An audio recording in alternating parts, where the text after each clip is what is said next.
How are you all? Okay, so I had given you an assignment yesterday, and most of you have submitted that assignment in a very good manner.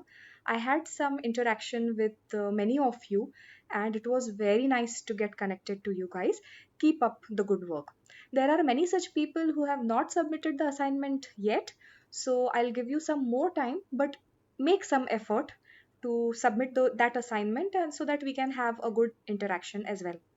So today we are going to cover two topics of Unit 3 of HRM, that is participative management and empowerment. So now after we complete these two, we are done with Unit 3 of HRM. Okay, so we'll start with the first topic, that is participative management. Now see, participation everyone knows, right? Like participating in some event, some maybe some meeting, some decision making, whatever. Now why this topic is given in your unit? Okay, now like HRM, now this is a very important function of HR, to make people participate in big decisions, problem solving, okay, emergency conditions. Now see, many times employees are working just the way their leaders, their managers tell them. ऐसा करना है, इस तरह से काम करो, ये कर लो, मुझे ऐसा ऐसा सबमिट करो, इस तरह का काम करो.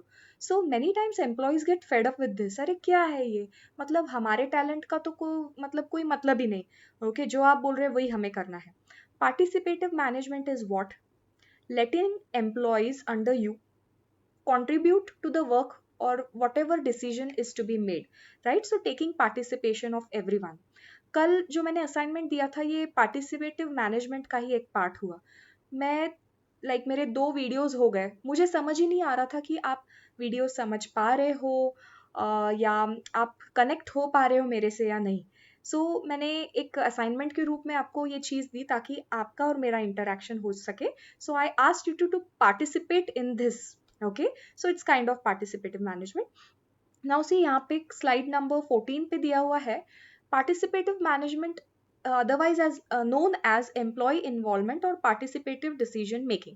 Now see, employee involvement, as I said, okay, so for many decisions, even the boss या जो higher level पे CEOs है या managing directors है, okay, they also need someone to help them in decision making.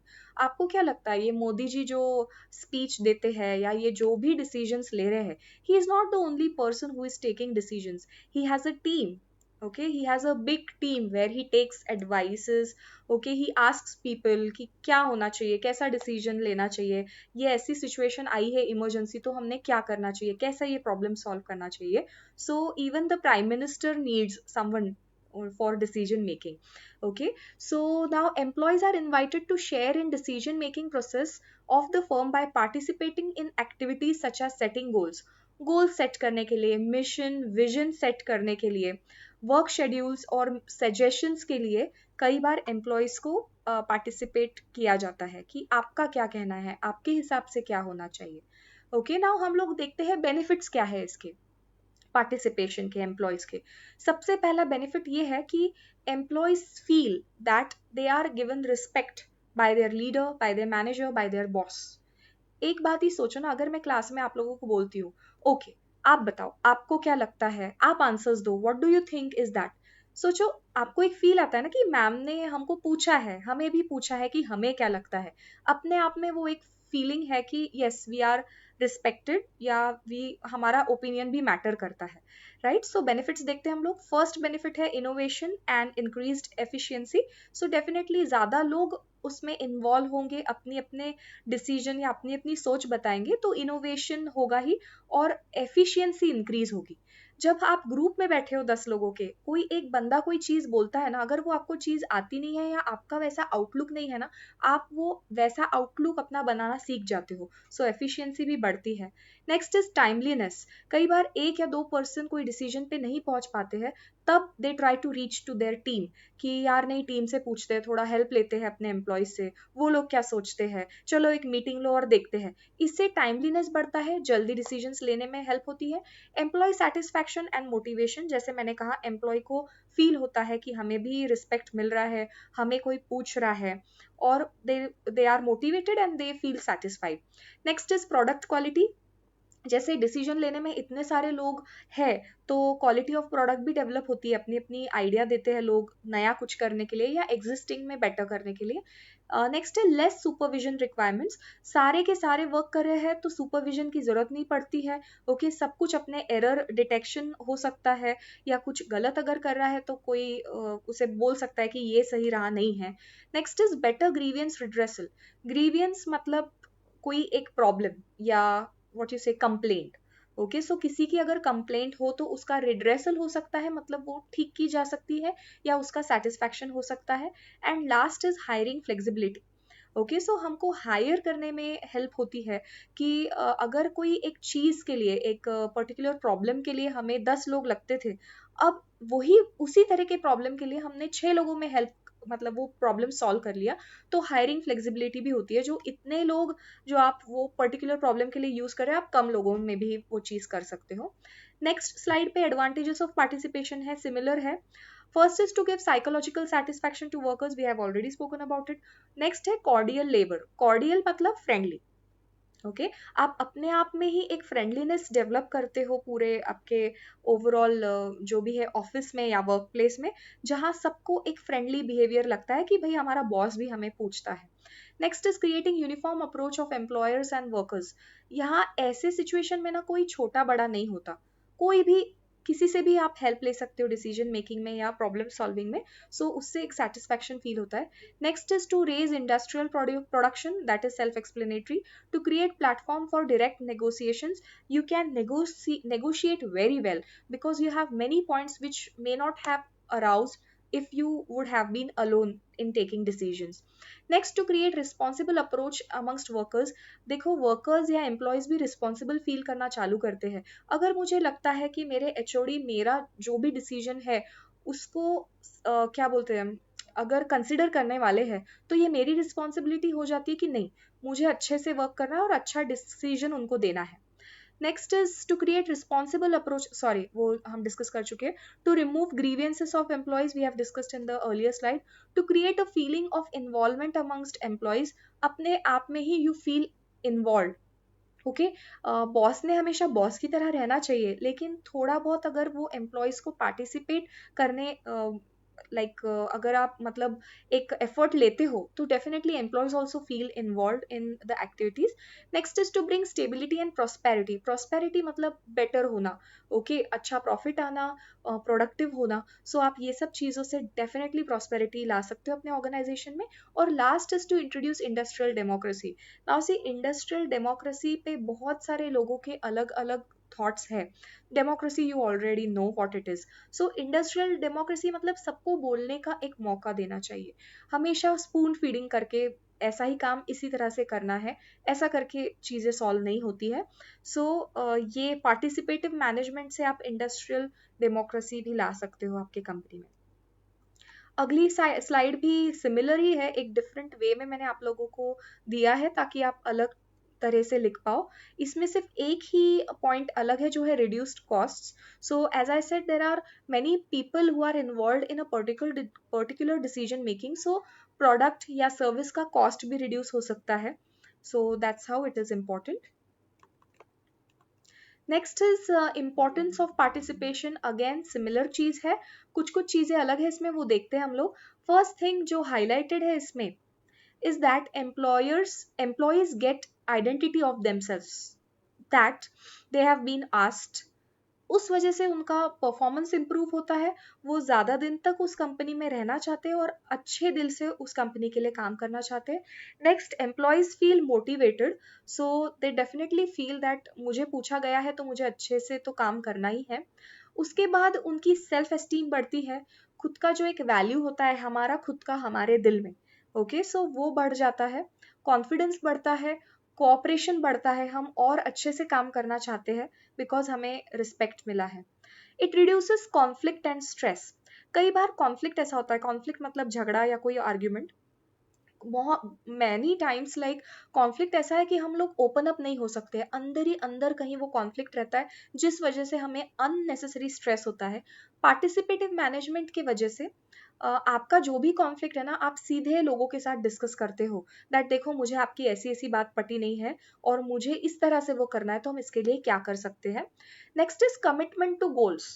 Okay, so इस commitment word पे हमने हमारे कई सारे लेक्चर्स में बहुत सारी बात कर चुके हैं। ओके, पुराने लोग बहुत कमिटेड होते थे, आजकल वो कमिटमेंट लोगों में दिखता नहीं है when even when it is related to work. But participative management से आप लोगों का कमिटमेंट भी बढ़ाते हो उस पर्टिकुलर जॉब को लेके, गोल को लेके। And last is it results in better communication. Definitely जो बॉस के साथ अभी तक आप बात करने में हेजिटेट करते थे, थोड़ा डर लगता था, अब कई डिसीजंस आपने उस बॉस के साथ मिलके लिए हैं, आपके टीम के साथ मिलके लिए हैं, तो आपको भी थोड़ा कंफर्ट मिलता है वो पर्टिकुलर कम्युनिकेशन बेटर होने के लिए। नेक्स्ट हम मूव करते हैं मेथड्स ऑफ पार्टिसिपेशन। अब मेथड मतलब किस तरह से लोग पार्टिसिपेट कर सकते हैं कोई भी डिसीजन मेकिंग में। हर कंपनी का अलग होता है, छोटी कंपनी होंगी, कम लोग होंगे तो पार्टिसिपेशन बहुत ईजी, एक छोटी सी मीटिंग ले ली, प्रॉब्लम सामने रख दिया और डिस्कस कर लिया। अब देखो मेथड्स में दिए है पार्टिसिपेशन एट बोर्ड लेवल, मतलब अगर बोर्ड ऑफ डायरेक्टर्स है तो बोर्ड की एक मीटिंग करना। नेक्स्ट है ओनरशिप, मतलब अगर कोई बाहर की कंपनी है जिनके साथ हमारा कुछ टाई अप होने वाला है, या हम साथ में मिलके कोई सिचुएशन टैकल करने वाले हैं, तो दो कंपनी साथ में आके मिलके बैठे और डिस्कस करें, दैट इज अगेन पार्टिसिपेटिव।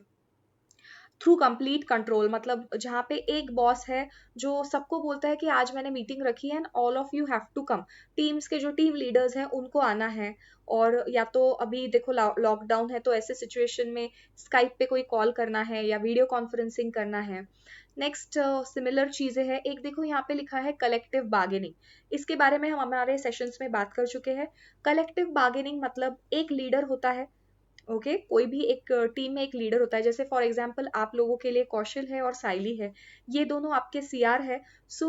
ऐसी कई बातें हैं, अगर आपको एज अ क्लास हम लोगों के सामने रखनी है या एचओडी के सामने रखनी है, तो आप सब लोग आपस में डिस्कस करोगे और एचओडी से बात करने सिर्फ कौशल और साइली जाएंगे। That's collective bargaining. Okay, next is job enlargement. कई अलग चीजें भी आप अपने जॉब में कर सकते हो पार्टिसिपेटिव मैनेजमेंट के तौर पर। मतलब जो आप हमेशा से कोई एक पर्टिकुलर चीज किए जा रहे हो, तो आपको कुछ और ड्यूटीज भी आपके बॉस दे देंगे एंड योर जॉब एनलार्ज होगा और एनरिच भी होगा, कुछ नई चीजें आप सीखोगे। Next is participation through quality circles. Quality circles मतलब हर कंपनी में ना बहुत अच्छा काम करने वाले एम्प्लॉयज होते हैं।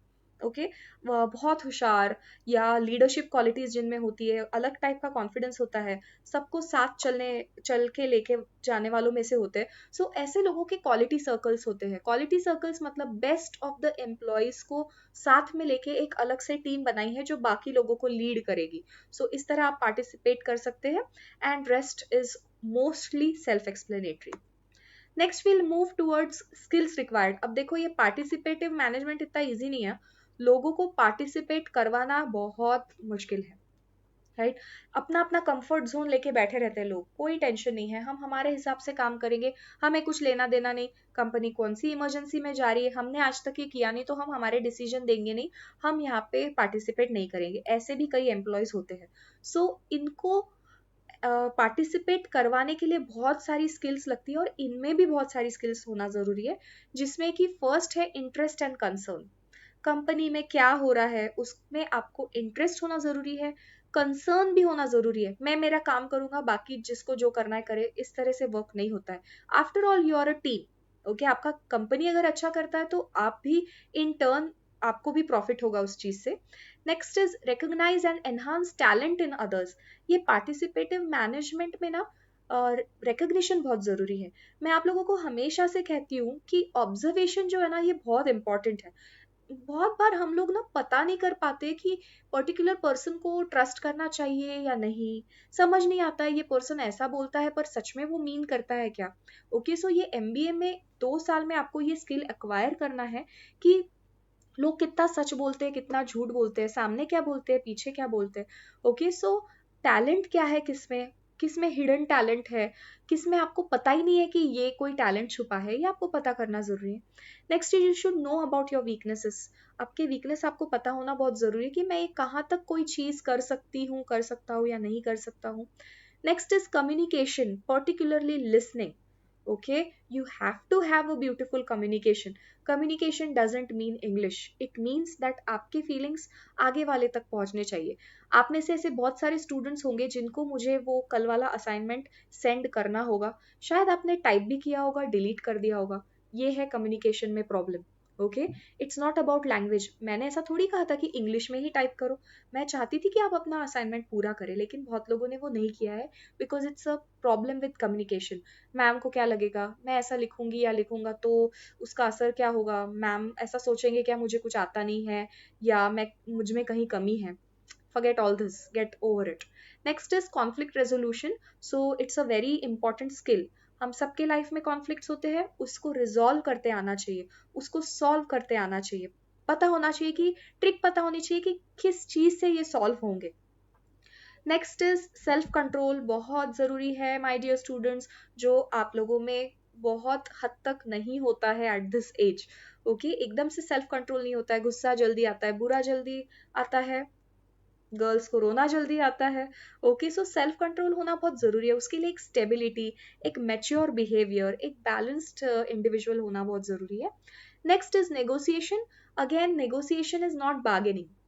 नेगोशिएशन मतलब आप अगर 10 बजे की अपॉइंटमेंट रख रहे हो, ओके, और आपका जो क्लाइंट है वो बोल रहा है कि sir 10 o'clock wouldn't be possible, और आपका भी 10 o'clock के अलावा पॉसिबल नहीं है, तो उस चीज को नेगोशिएट करना कि ओके इट्स ओके, मैं 10:30 कर लेता हूँ, आप लोग भी थोड़ा 10:30 अगर कर लेते हो तो that would be negotiable. Next is compromise. Now it is a skill which is required for you, my dear students, for all your life. Life is never 2 plus 2 4. Compromise is a part of living. कौन compromise नहीं करता है यार। हम लोग दूसरों की life देखते हैं तो सोचते हैं सब कुछ कितना अच्छा है इनके लाइफ में, सब ग्रीन ग्रीन है। उस पर्सन से जाके पूछो कि वो वैसी लाइफ जी रहा है कि नहीं। बहुत बार money is not everything. Okay, money से खुशी नहीं आती। आज ही देख लो यार, कोरोना का ऐसा चल रहा है कि बहुत सारा पैसा होके भी आप क्या कर पा रहे हो, आप घर में बंद ही हो। पैसे का इंपॉर्टेंस कई बार नहीं होता है। क्या इंपॉर्टेंट है, इस शांति, compromise, adjust with the situation. So वो एक स्किल है जो आपको डेवलप करनी चाहिए। Next is synergy.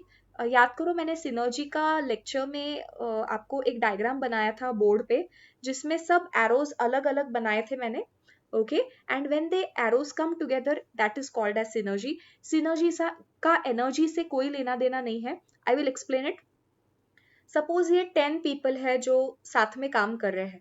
अब देखो, ये 10 के 10 अलग डायरेक्शन में काम कर रहे हैं, राइट? ऐसे अगर आपके ग्रुप में मेंबर्स हो और ऐसे लोग पार्टिसिपेट कर रहे हो, कोई फायदा नहीं है, कोई डिसीजन लिया नहीं जाएगा, ना ही वो प्रॉब्लम सॉल्व होगा।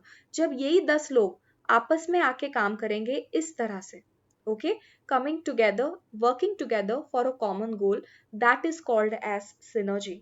आपके ग्रुप में, आपके कंपनी में ऐसी सिनर्जी होना बहुत जरूरी है।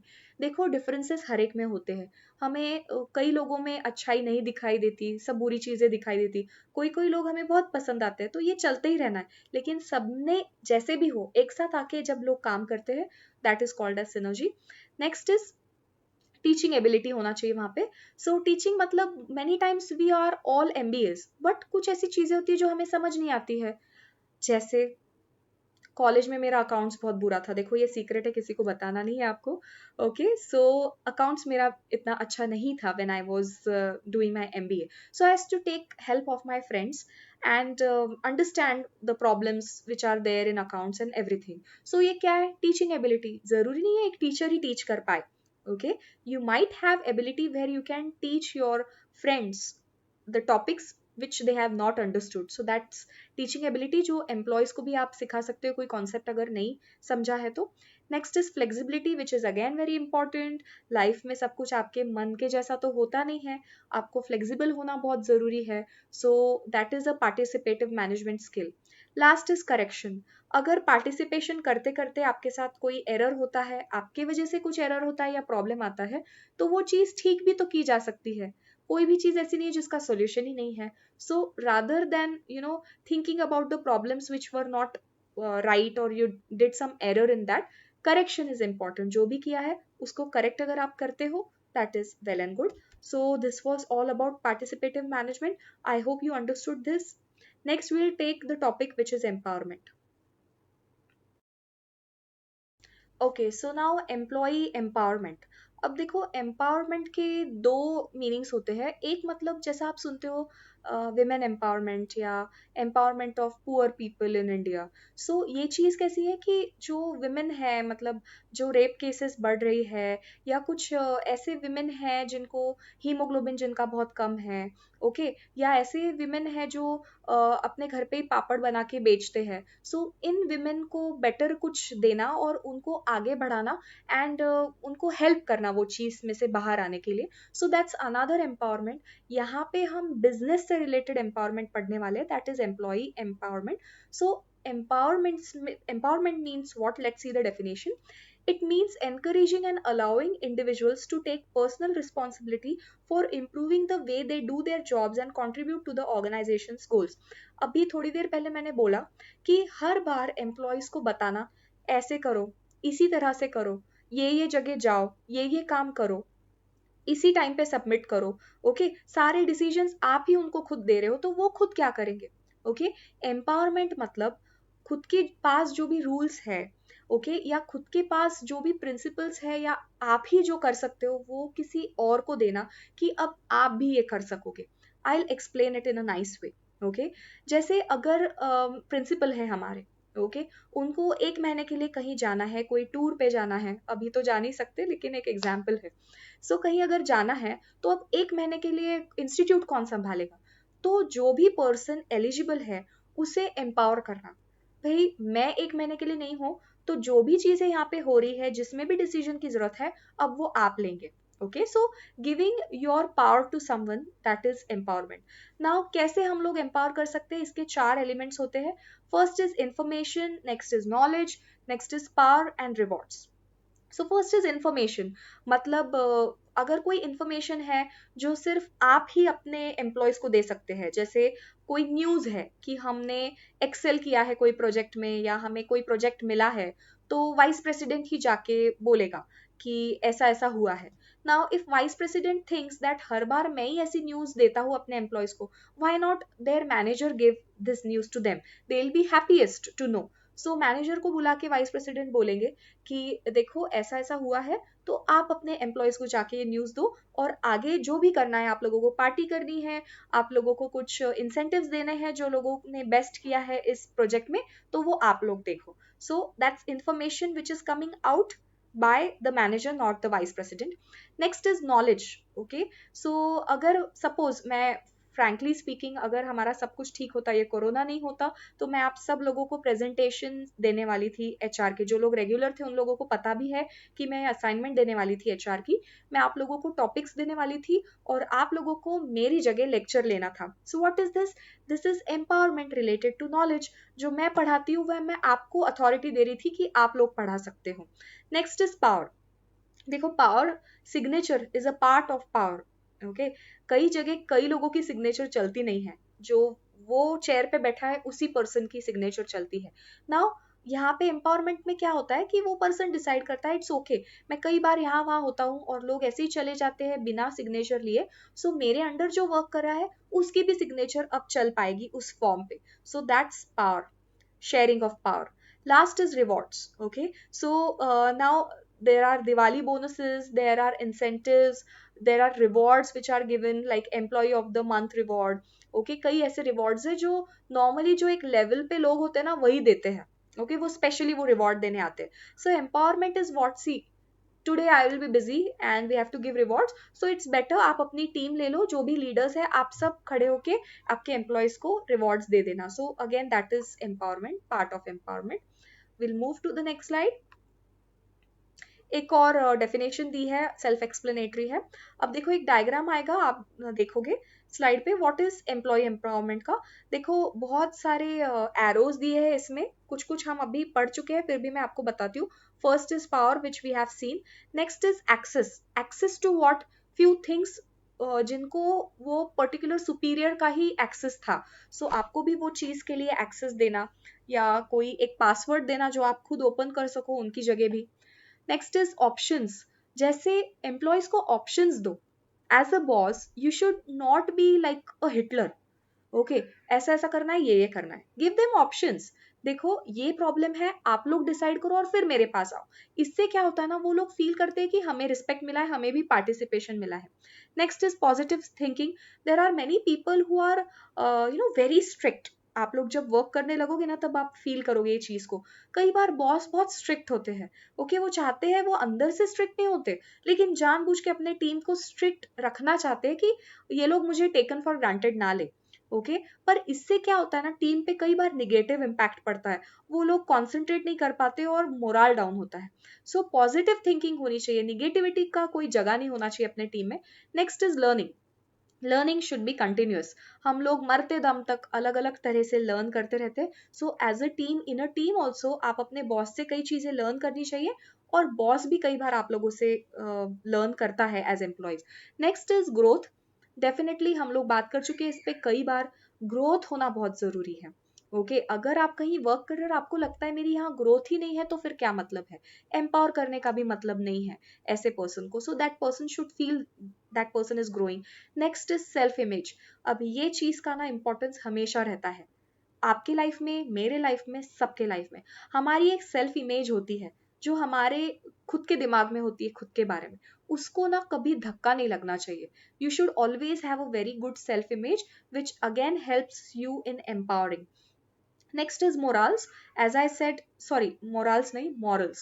Okay, so your boss should also follow some values and morals. आपका बॉस बोलता है सपोज दैट ये ना मुझे झूठ बोलना बिल्कुल पसंद नहीं है, आप अगर कल आए नहीं थे ऑफिस में तो आपका रीजन होना चाहिए क्यों नहीं आए थे। आपने कहा कि आपकी तबीयत ठीक नहीं थी और मुझे तो कल आप रेस्टोरेंट में अपने फैमिली के साथ दिखे थे, मुझे झूठ बिल्कुल पसंद नहीं है। आपके बॉस ऐसे आपको बोलते हैं और बॉस इन टर्न अगले दिन, अगले या नेक्स्ट मंथ आते नहीं है और बोलते हैं आई वॉज नॉट वेल, और वो आपको रेस्टोरेंट में अपने फैमिली के साथ दिखते हैं। ऐसे मॉरल वैल्यूज नहीं होती है, ठीक है, जो आप चाहते हो आपके एम्प्लॉय से वो आपने भी करना जरूरी है। सो इस तरह से एम्पावरमेंट होता है। नेक्स्ट लेवल्स दी है एम्पावरमेंट की।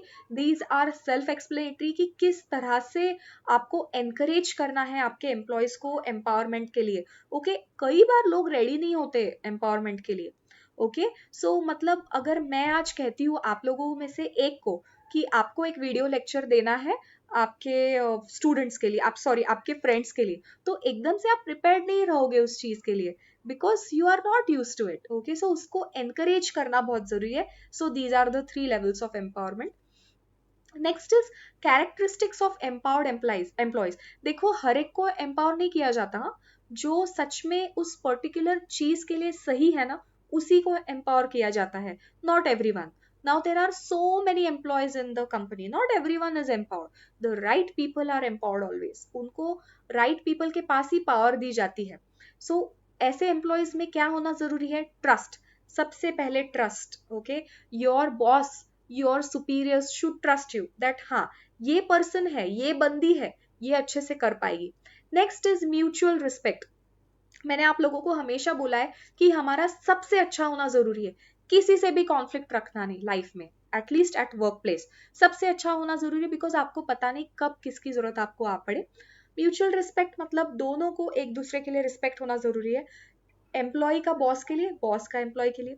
Next is involve in decision making. आपके बॉस ने आपको इन्वॉल्व करना चाहिए डिसीजन मेकिंग में, एकदम से आके थोपना नहीं चाहिए कि आज से मेरा काम तू संभालेगा या तुम संभालोगी। ओके सो पता होना चाहिए कि ऐसा क्यों हो रहा है। And last is building cooperation. Like everyone should know why this is happening. अगर एकदम से किसी को, किसी टीम को पता चले कि आपके टीम में से ही एक मेंबर अब आपका बॉस होगा कुछ दिन के लिए, ऐसा नहीं होता है, टीम एक्सेप्ट नहीं कर पाएंगी वो नए बॉस को। So people should know what is happening. Next will see significance of empowerment. अब एग्जाम में एक ही कॉन्सेप्ट अलग नाम से आ सकता है, लाइक सिग्निफिकेंस की जगह इंपॉर्टेंस आएगा, एडवांटेजेस आएगा, एलिमेंट्स आएगा। ओके सो आप प्रिपेयर्ड होना चाहिए, याद आना चाहिए कि ये क्वेश्चन किसके बारे में है, कौन से पॉइंट्स मैम ने हमको बताए हैं।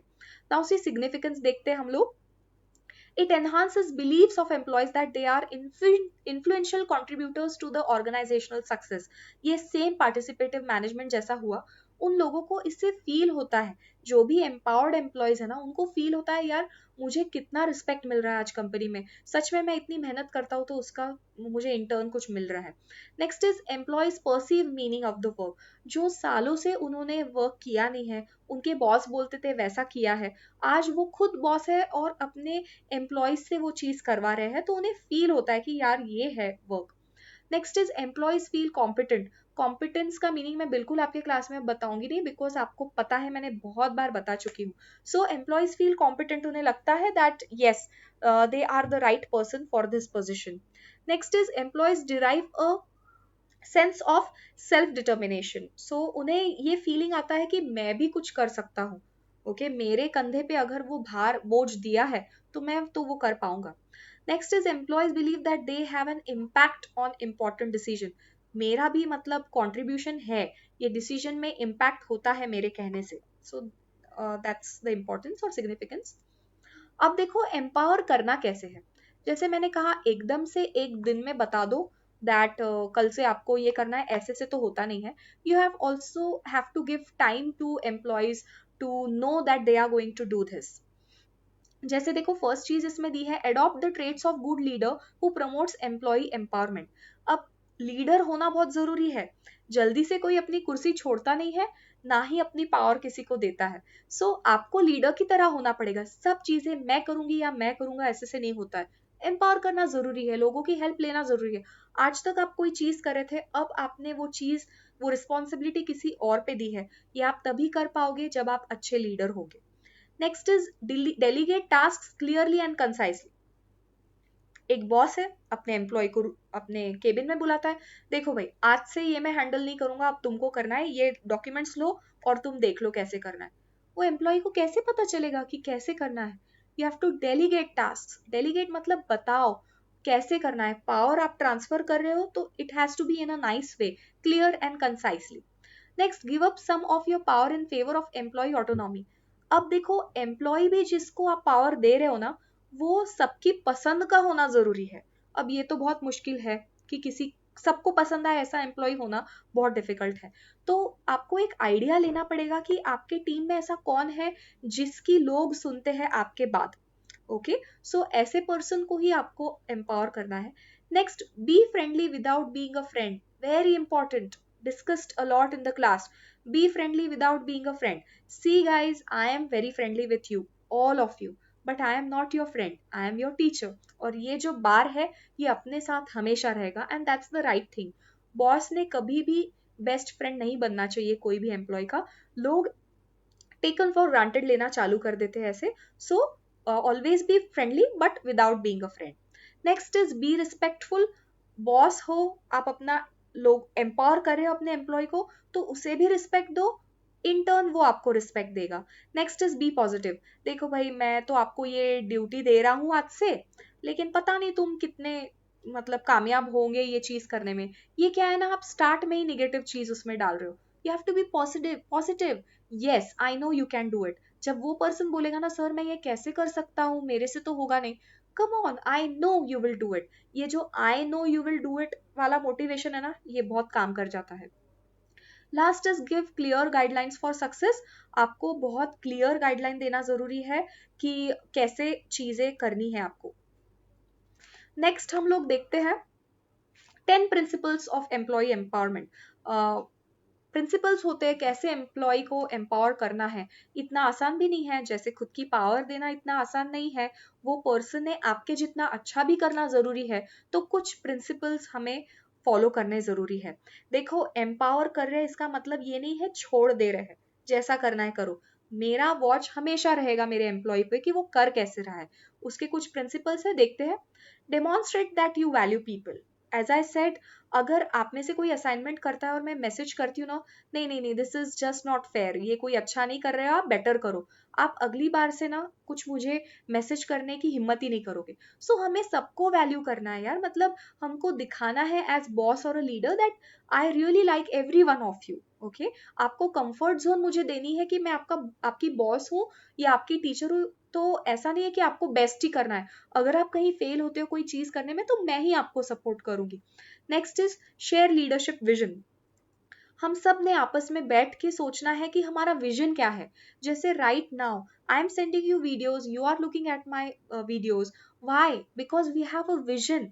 अभी आसार नहीं दिख रहे हैं चीजें खुलने की, कॉलेज खुलने का, तो ऐसे इसमें हमारा सबका विजन और मिशन ये है कि हमें बेस्ट से बेस्ट यूटिलाइज करना है ये टाइम को। Next is share goals and direction. Goal directed behaviour, हमें पता होना चाहिए हमारे गोल्स क्या है, उसको रीच कैसे करना है, ये पता होना चाहिए। Next is trust people. You have to have trust which is not easy. पहले ही स्लाइड पे हमने देखा था म्यूचुअल ट्रस्ट होना जरूरी है, आपस में ट्रस्ट होना जरूरी है। Next, provide information for decision making. Most of the times जो लोग एम्पावर होते हैं उनको डिसीजन लेते नहीं आते सही, तो आपको हेल्प करना पड़ेगा उनको। डेलीगेट अथॉरिटी, ये हमने लास्ट स्लाइड में देखा है। Next, provide frequent feedback. आपको फ्रीक्वेंट फीडबैक देना ही पड़ेगा कि आप अच्छा कर रहे हो या अच्छा नहीं कर रहे हो, देखो ऐसा मत करो, मैं ऐसा करती हूँ हमेशा, तो आपको भी ऐसा करना पड़ेगा। इस तरह से आपको अपने एम्प्लॉय को एम्पावर करना पड़ेगा, कॉन्स्टेंट उसको फीडबैक देना पड़ेगा, सच सही हो या गलत हो। Next, solve problems, don't pin point problem people.